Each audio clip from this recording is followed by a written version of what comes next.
But like the thing that kills me is that it's such a dick move because it's purely driven based on financial gain for maybe shareholders to an extent, but absolutely driven by making sure the executive suite maintains their lifestyle.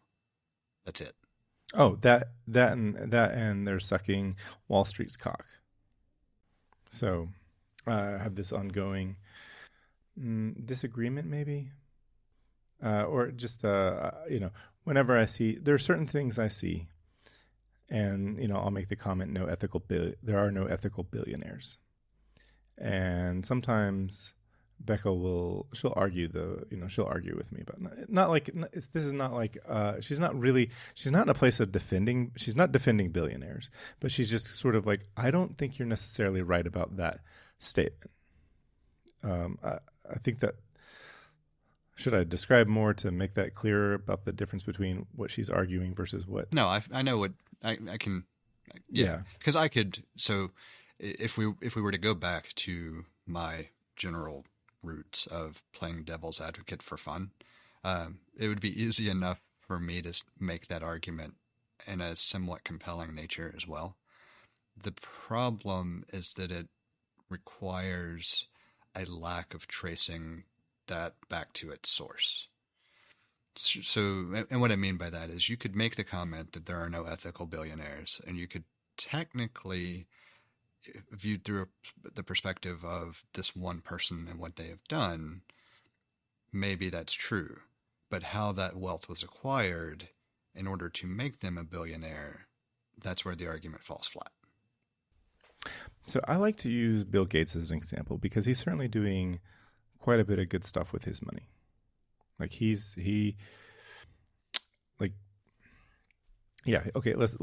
can just say on the outside he's doing good things with his money.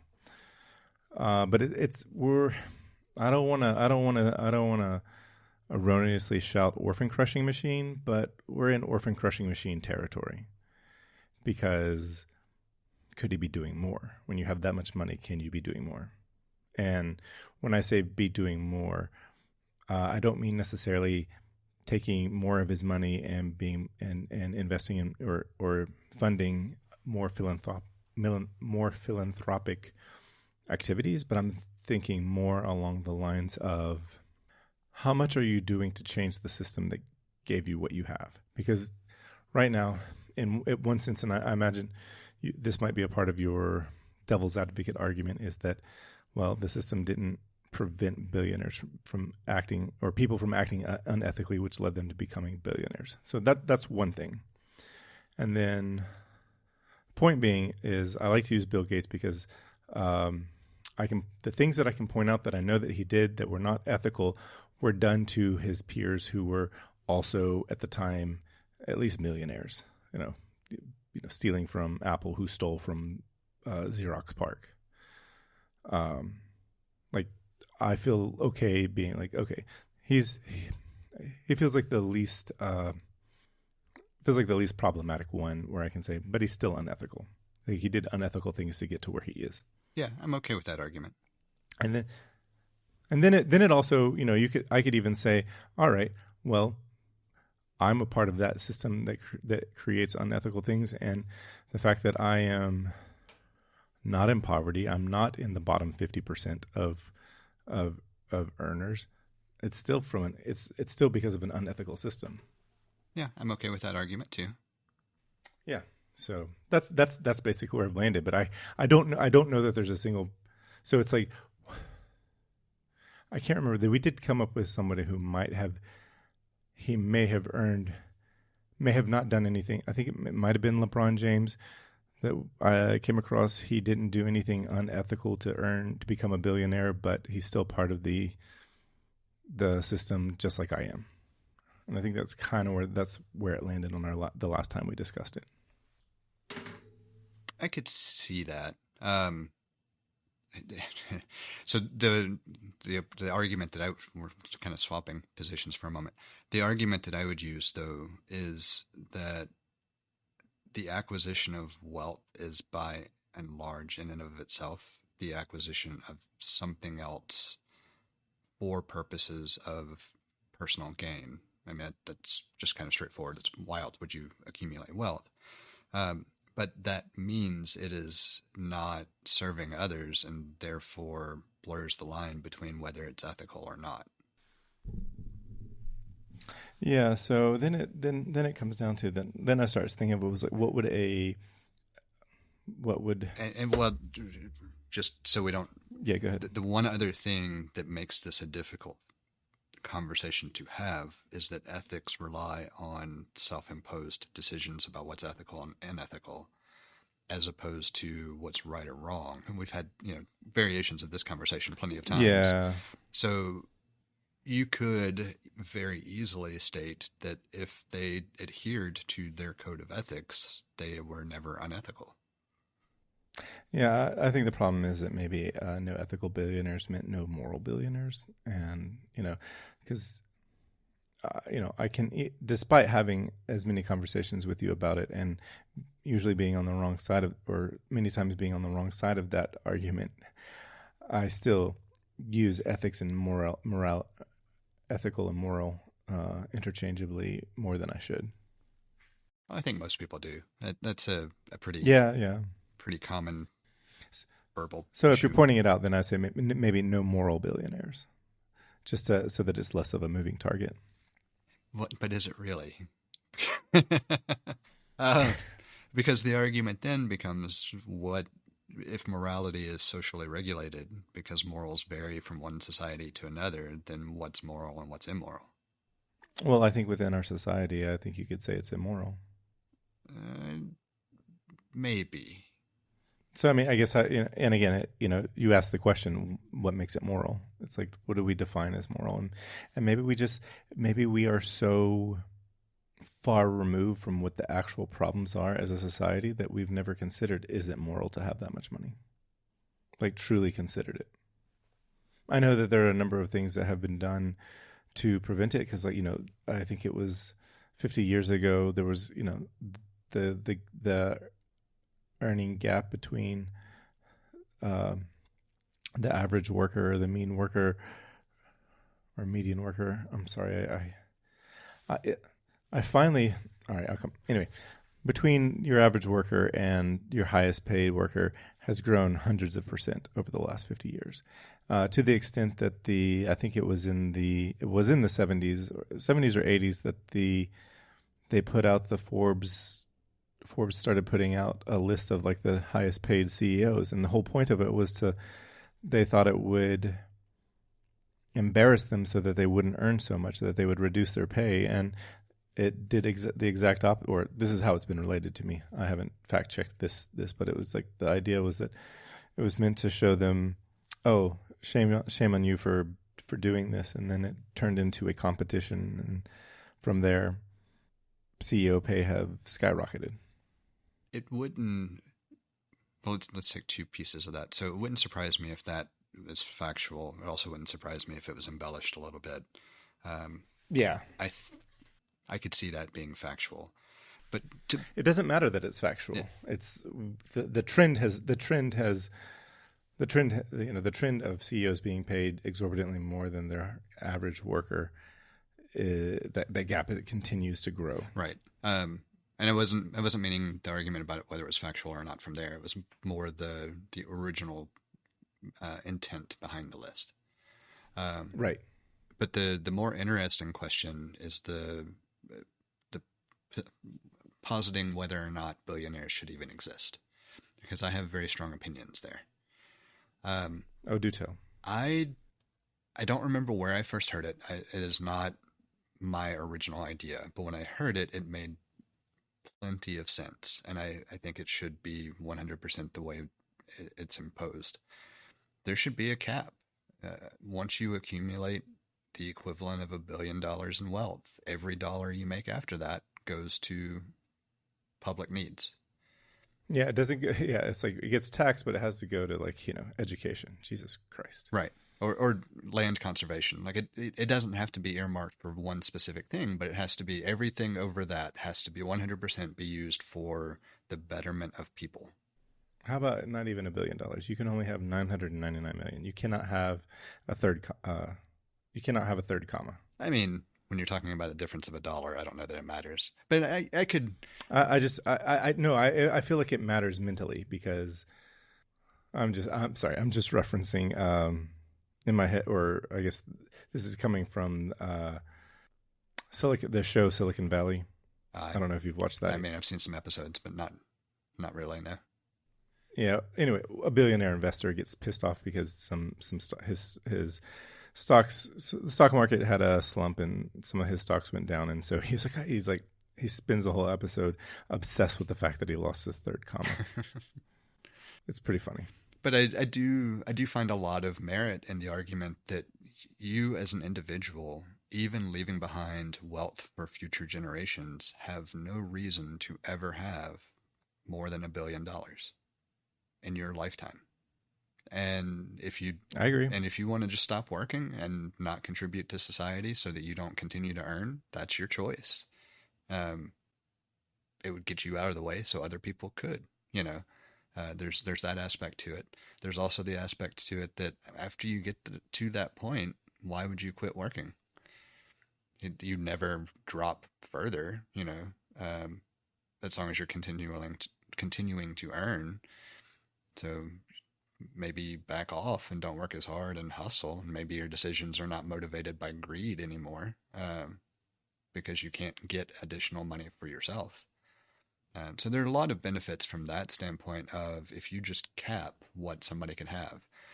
The difficulty in that argument is you'd have to redo our system, so you can't do stuff like loans or whatever the different ways to invest and hide money in ways to make it not count as wealth, even though it is wealth, and all the other bullshit that's out there.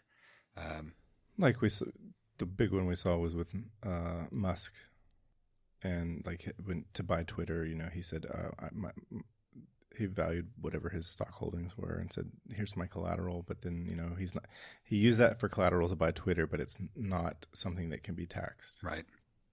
Bullshit like that, right? And then he turned around and has now sold that to his AI company, so that I don't remember the name of it now, but it's probably AIX or something. Probably or XAI. Yeah, that sounds like it.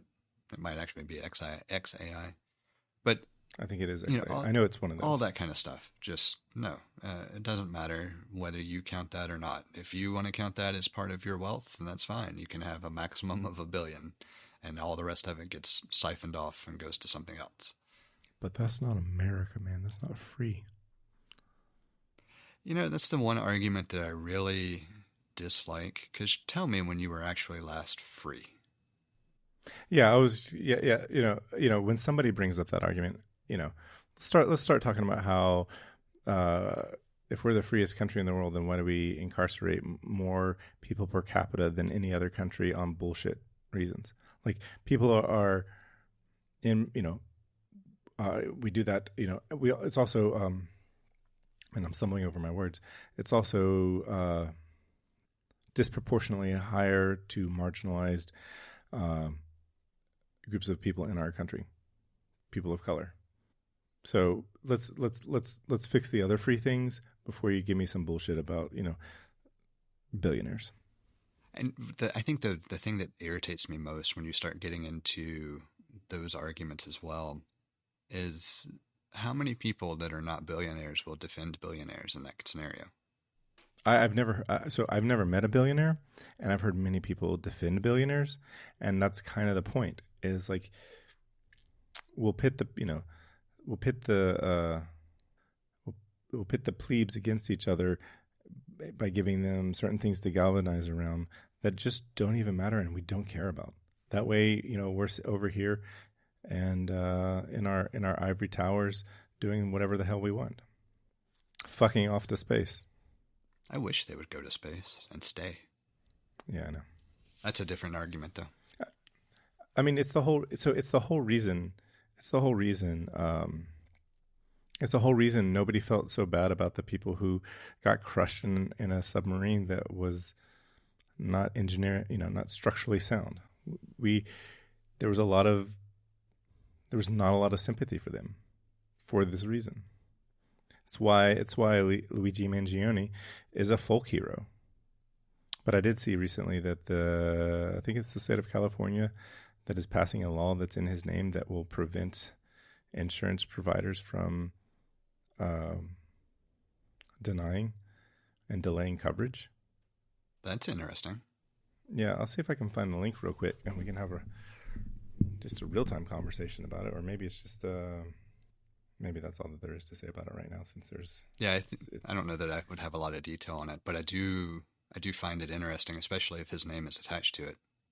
Because I also saw, and I haven't fact checked this, so I don't know for sure if it's accurate, but there was a statement on social media I saw where there's a representative introducing an act that's aimed at the elimination of something.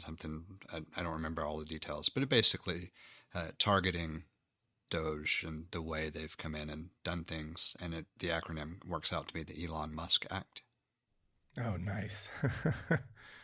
So I kind of hope that both of those things are true. It would give me a little more hope for the fact that maybe politicians can occasionally move the needle forward a little bit in this day. So there's, I was trying to find it. I clicked on a link and it, there's like a paywall, but it said, Luigi Mangione Act Controversial Healthcare Initiative. So I'm not sure. Maybe we'll do something and have it for next time.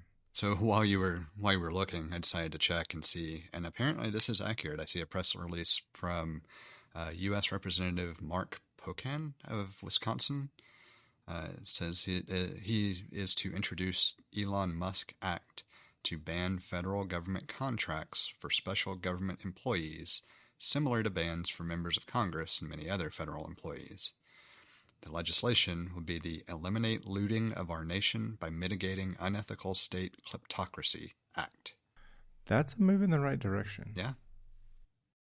Yeah, and the Louisiana the full act. So here's what I can read. This is from San Diego CBS 8, and it is a newly proposed California ballot initiative, controversially named after an alleged murderer, aims to prevent health insurance companies from denying medical care to patients. Retired litigator Paul Eisner has submitted the Luigi Mangione Access to Healthcare Act to the State Attorney General's office, sparking both attention and criticism for its provocative title. But it would basically is a measure to make it illegal in California for anyone other than a licensed physician to deny, delay, or modify medical procedures or medications. That is also would be a move in the right direction. So I bet it has no support going outside the state. Well, that's where it starts, though. If California does it, at some point, people are going to look at that and be like, "Well, we want that too." Well, there's a whole. You're right. It's possible it just stays in California, but it is not a bad thing. No, not at all. But, I don't want to sound overly negative. It's just that's the kind of thing that I can already hear the argument being, look at what those liberals in California are doing now. Spin. I don't know. I gotta think that I think that there are plenty of conservative people that would maybe, if you just say to them, here's where it's tricky, because it's like you tell people that they're repealing Obamacare and they're like, yeah, but then you tell the exact same people, well, what do you think about the Affordable Care Act? And you describe to them the Affordable Care Act, and they're like, yes, that's a good thing. So it depends on how it's marketed. Yeah, I agree. It depends on what spin they put on it. Because if you ask a person, I figure you ask the vast majority of Americans, do you think it's okay for healthcare providers to, change your coverage because they don't want to pay for it? They're going to say no.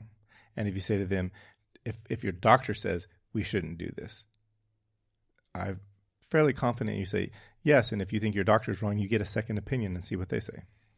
So I'll have to pay attention to both of these and see if they actually make it through if they go anywhere. Yeah. I do like the fact that we're starting to see some level of, all right, well, let's try to tackle it this way.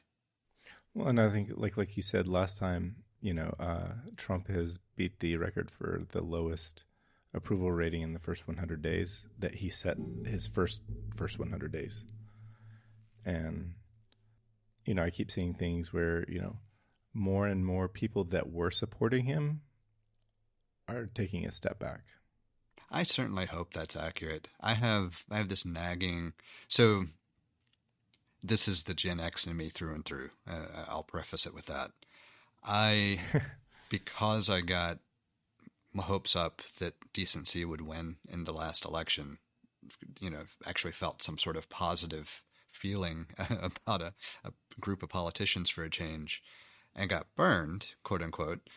Now I'm seeing that pessimistic side in other things that make me second guess that optimism, which is, again, a fairly common Gen X trait. But I say all of that where, and it may just be where I am now in proximity to certain things, but local elections for mayor, as far as Hoover goes, I'm seeing things that seem to be playing to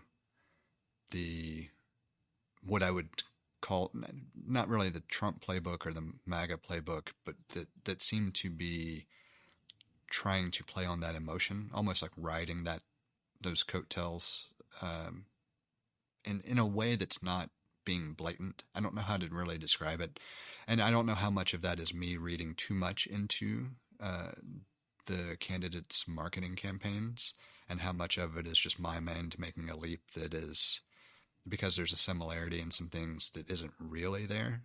Because you could also say, if someone just says, I want to make something good again, then I'm immediately going to now correlate that with the MAGA movement because of the ingrained slogan variations we've heard for years now. So there's a part of me that wonders, am I overreading in some of the messaging, or is it intentional? And if it's intentional, then there's a bit of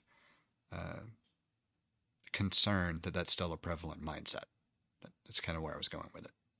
Yeah, so a couple of things that have caught my attention recently have been one, that the past 100+ days have really shifted the tide globally, where 6 months ago there were certainly discussions of the United States is not the only country that's starting to trend towards fascism, and the more recent discussion in that regard is that the way America has been turned into a bit of a dumpster fire has shifted elections globally away from fascism, away from the trend that they were going 6 months ago. So that's a positive thing. And I've also seen things pop up in the news, and how Marjorie Taylor Greene turns on the Trump administration because there was some initial disagreement. I can't remember what it was about. The article is written. I'll see if I can find it. But also same thing with Joe Rogan. Also, he's questioning how Trump tariffs and Elon Musk's butchering of the government. So just no. It's a point where it's there are people who were not dumb people that are just out there saying things are going too far. It's interesting. I just hope that that permeates through and through all of the areas and layers it needs to. I was trying to think of a way to say it that wasn't sounding demeaning toward any group of people, because I think we've had this conversation before as well.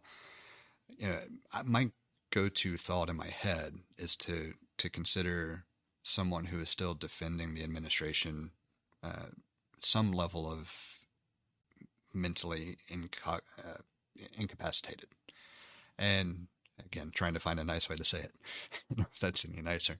But I don't think that that's accurate either. And trying to be aware of how influential the marketing machine that is the GOP has been in getting people to latch on to phrases and rhetoric that evokes an emotion specifically and not even know anything about what they're talking about.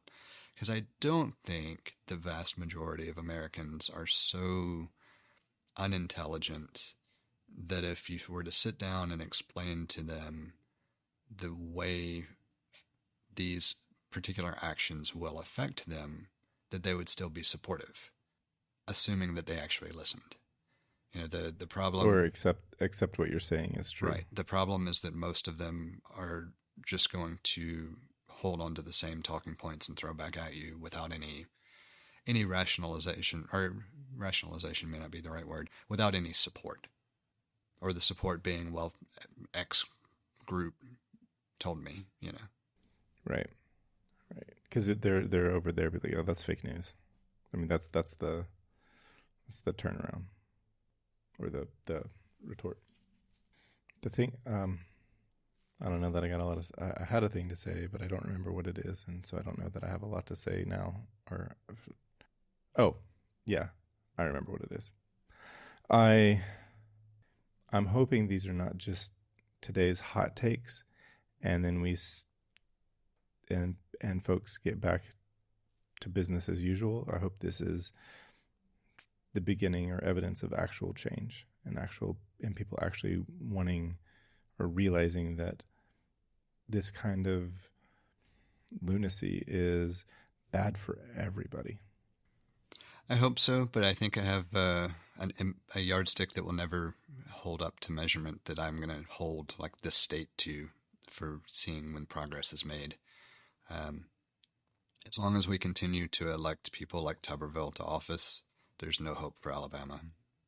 Agreed. And like in Georgia, as long as someone like Marjorie Taylor Greene holds public office, there's no hope for Georgia. Like most of those states that you can point to and say those people just aren't going to listen or change their minds have one of those people that, as long as that type of person is continually being what's supported and pushed forward, there's no progress will be made. Right. I agree. And yeah, I mean, step one is anti-corruption laws. That's where it goes, because I'm often reminded of a line from the show Newsweek. I don't know if you're familiar. I'm familiar with the show. Jeff Bridges. If you don't have it, I'll give you the I think I have them as MP4s. I have the disc, is what I'm trying to say. If you want it for your Plex library, but it was probably on the drive. Anyway, he says in an episode, referring to, I think so his character is a Republican, but I remember he's saying something about Democrats is like, in frustration because he understands that the lopsidedness there is not good for the United States. And, I wish Sorkin had further commented on how just having a two-party system in general is not good for the United States. But the line I'm trying to get to was he's like referring to Democrats about why they lose so goddamn much. And that has been in my head, like certainly every election day that doesn't go well. And by it doesn't go well, it means, the greater of two evils, because I don't think the Democratic Party is a good party in and of itself. It's not, it doesn't represent me. And really what it boils down to is like, I don't blame the Democrats and I don't blame the Republicans for being unrepresentative of me. I blame them for continuing to maintain the two-party system. Anyway, I'm getting off target or off topic, but that's what we do here. And what I wanted to say is that anti-corruption laws are required to prevent corruption, and they're required to prevent that, one side wants to obey the rules, and the other side, if they obey the rules, maybe they'll lose, or maybe they're afraid they'll lose, so they break the rules, i.e., or e.g. gerrymandering. And it's never going to work. It's never going to be a good situation until this power struggle is abandoned. I didn't have more. It's not a well formed.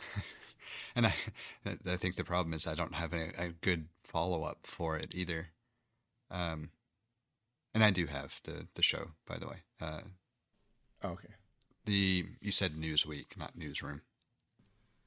I do that all the time because his other show, Sports Night, which is a similar kind of show. I think they have Newsweek is the publication. It's the periodical, right?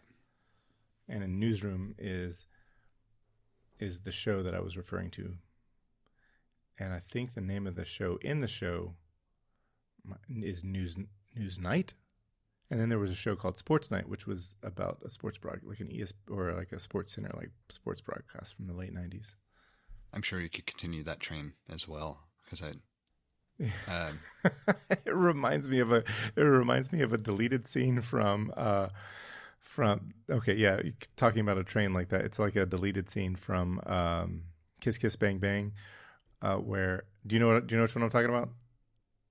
With Val Kilmer is sitting in a car with Robert Downey Jr. and it's not even a deleted scene. I just think it's a blooper actually. And he's like, can we get, because the director, I can't remember if I know he either wrote it and directed it or directed, I'm not sure. Shane Black. He did some other movies. I don't know. He goes, can we get Shane Black with Jack Black and no, I'll have to find it. I'll see if I can find it and give you the audio clip because I used to have it memorized, but I don't anymore. And it's funnier when he says it. I'm sorry that I can't fulfill what I need. I can't be amusing when I want to. Can we get Russell Crowe, Sheryl Crow, the Counting Crows, and the Black Crows together with Jack Black, Shane Black, and Will Smith? Hey, only Mark. So in other news, I suppose, because I don't have a good follow-up. Yeah. I think Excellent segue. I don't know if I mentioned it on the show, but I know we talked about it. But we're quote unquote in progress, getting a whole home generator install completed, and it's been interesting. That's not the side note, but it's been interesting how thinking about the politics of local organizations and like the delays in getting approvals and all for permit to do different phases and everything. But it's amazing how the same little struggles like that you start noticing at the local level when you start paying more attention to like state and national political allegiances and the way things go.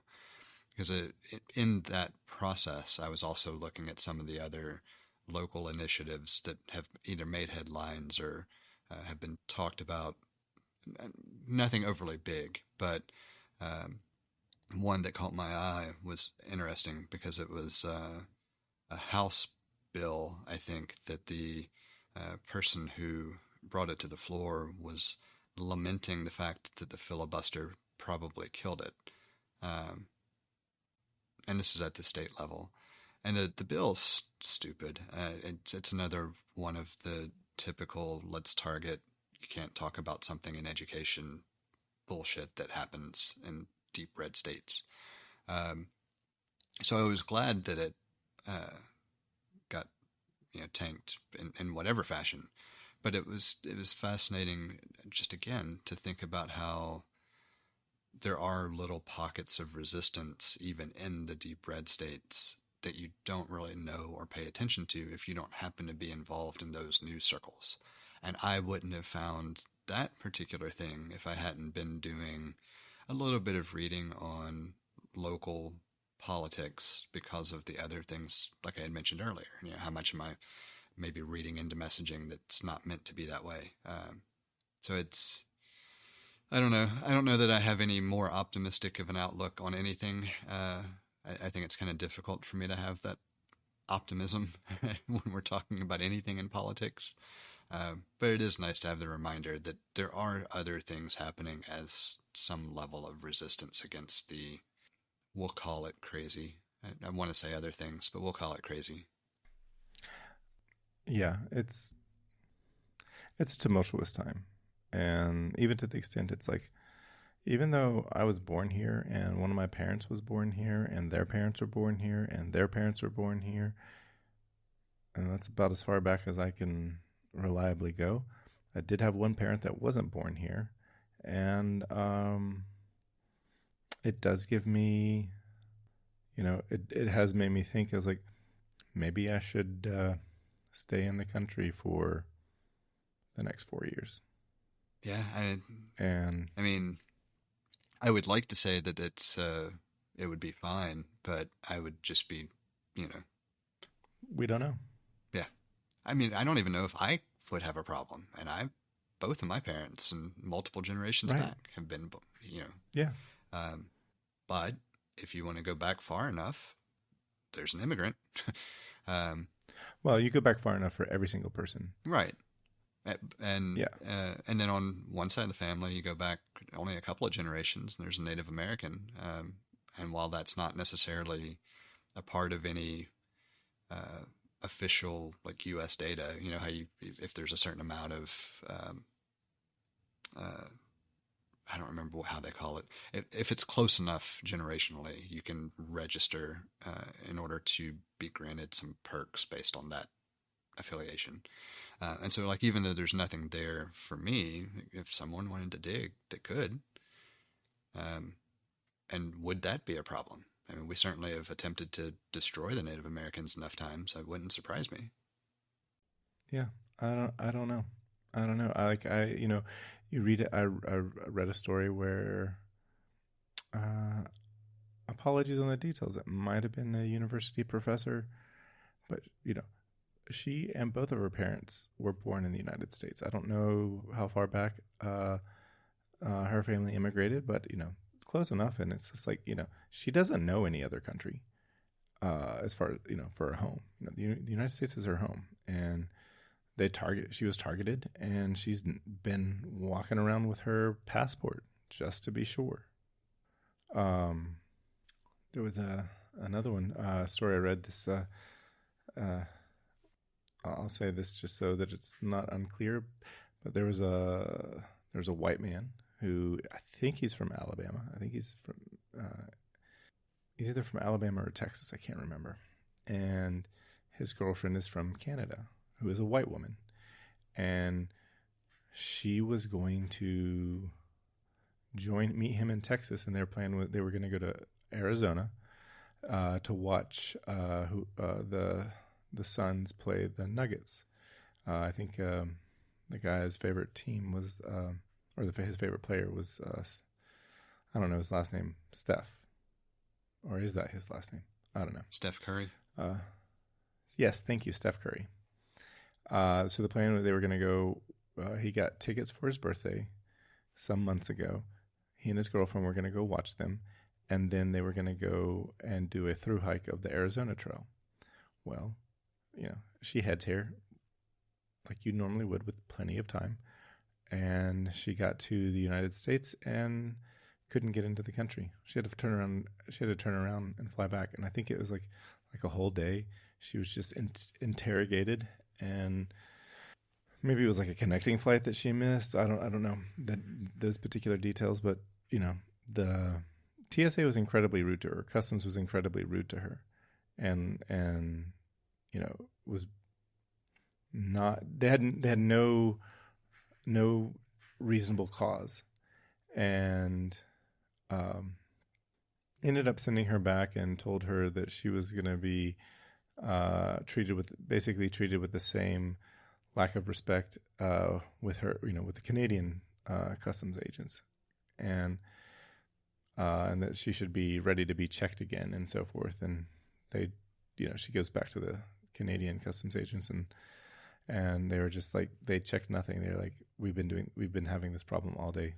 We don't know why Canadians are being denied entry into the United States. This is never, this is only a very recent new thing that coincides with the current executive administration in the United States. So just things like that. It's just irreparable damage is being done. or extremely long-term damage is being done to this country. Yeah, I have no argument for that. Like even the bad thing I think about it, let me not phrase it that way because there are plenty of bad things about it. The bad thing about like the whole devil's advocate position or anything, I have nothing to argue against. There's all of it is just no. There's no. I'm not going to even try. Not that I would have been, any. Right, but it's to a point where these matters are serious enough that it's just like I wouldn't want anyone getting the wrong idea of what my position is here. Right. That's a good way to put it.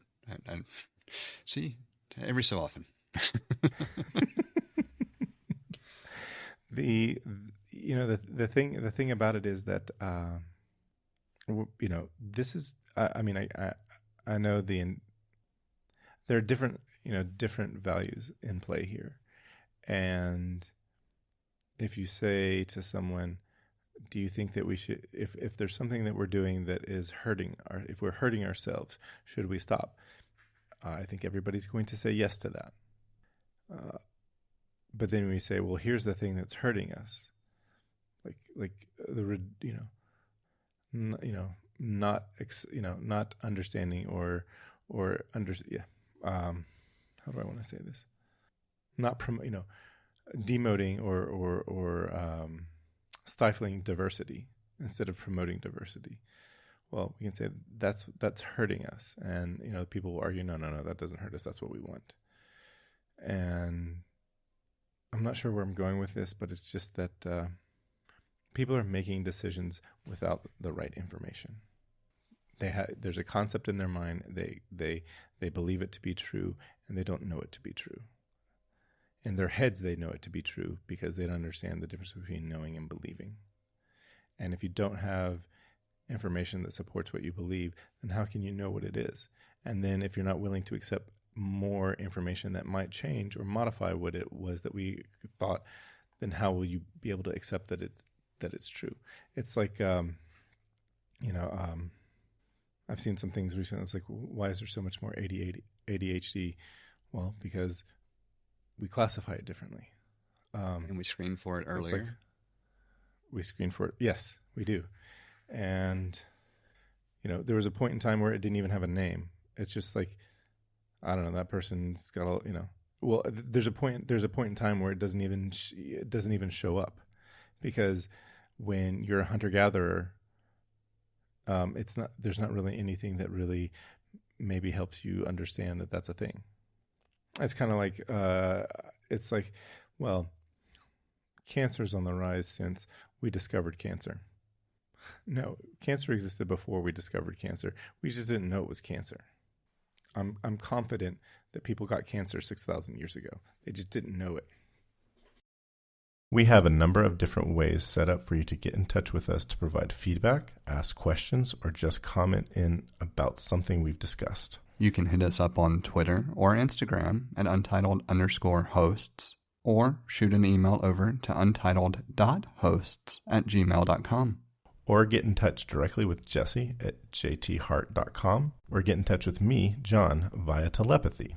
If you would like to support our work or are interested in listening to our new after-show feed, head over to patreon.com/theUntitledPodcast and take a look at the options we have set up. Thank you for listening. We hope you've enjoyed the show. And we hope to connect with more of you as we continue this journey. That's a wrap.